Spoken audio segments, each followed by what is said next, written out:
everybody. Welcome to lessonswithtroy.com. I'm Troy Breenymeyer. Well, this is volume number 4 of my lap steel basics lesson. And in this one, we're learning movable minor pentatonic scale shapes. And this is what the handout looks like right there. As you can tell, that first one, right there it is. Notice how I have it written. Those dots are where you're going to be putting your bar, right? So in this one, as you can tell, this is the thickest string. That's your 6th string. Okay, and then as it goes up, so that's 6th string, that's the D. We're in open D tuning, remember? And then it goes A, D, F sharp, A, D, from 6 to your 1st string with these, this first little part here. As you can tell, I've written that out, and I've also put in what scale degrees each part of that pattern actually is. Now, if you don't know anything about music theory, and this is totally new to you, just learn these patterns for right now and kind of just let what I'm going to be teaching kind of wash over you.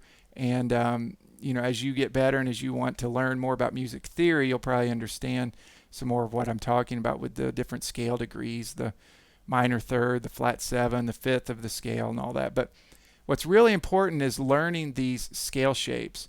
I'm not going to be teaching a bunch of blues licks yet. What I'm going to be doing is I'm going to teach you these scale shapes so that when you're learning blues licks, you can know where in the scale they kind of fit within these movable scale shapes. So enough of me talking. Let me go ahead and show you this first pattern. Okay, so this first pattern, we're going to have a bar tilted up here. Okay. And I have a little reverb and delay and a little overdrive on my sound there to give it a little bit more bluesy sound. You can kind of hear that. Okay, so let me show you this first pattern. Like I said, don't get too worried about all the music theory part of it. Just learn the pattern, use the jam tracks that I've included in this lesson to just jam out. This stuff is really fun and it's really easy to do once you get these shapes under your fingers. Most anything that you play is going to sound good over a 12-bar blues progression. Okay, so this first shape is 5th fret 1st string. And then move it down to your 3rd fret 1st string. And the whole time your bar is tilted up, you're just getting this with the tip of your bar here. So 5th fret, 3rd fret. We're moving to our 2nd string, 5th fret. And then 2nd string, 3rd fret. So automatically should start seeing shapes develop with this. Do you see how we're going 1st string, 5th fret to 3rd fret? 2nd string, 5th fret to 3rd fret? Okay, I'm just sliding them down, but I mean you could play them, you know, however you want to play them. The most important thing is to get these shapes under your fingers, the actual scale shape. Okay, so 5th fret, 3rd fret, 1st string, 5th fret, 3rd fret, 2nd string, 4th fret on my 3rd string. So that's the first time we were hitting that 4th fret. So 4th fret on my 3rd string, and then we move down to our 4th string, 5th fret, and then 4th string, 3rd fret.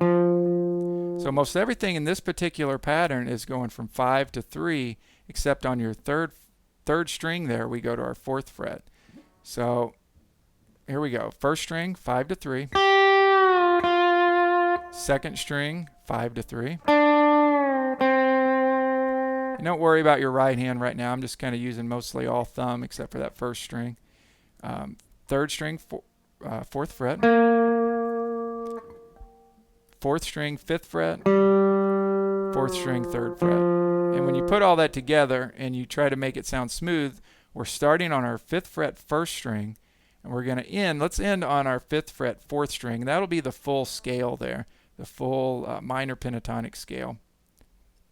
So here we go. 5, 3, 5, 3, 4, 5. Now if you want to do the full shape, move it down a whole step to your 3rd fret 4th string, and then end on 5th fret, because that's your root.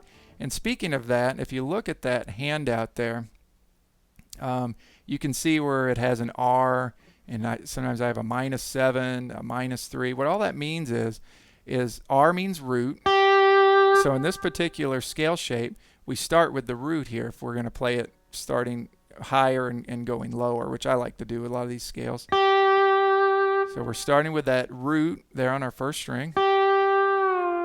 And then we go to what's called a flat 7. That's just the name of that, how that fits within the key there.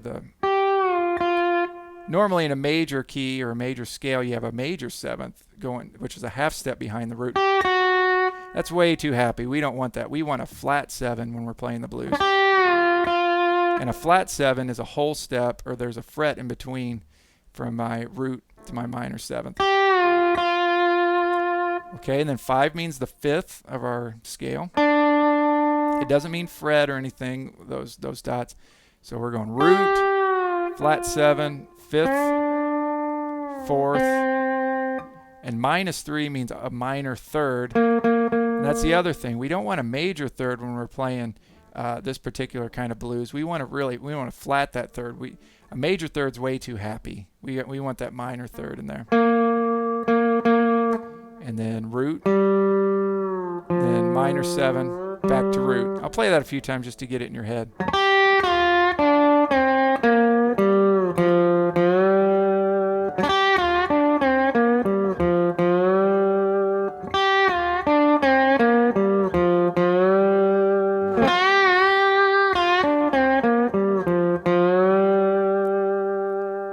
Okay, so there's the scale shape. Now let me talk a little bit about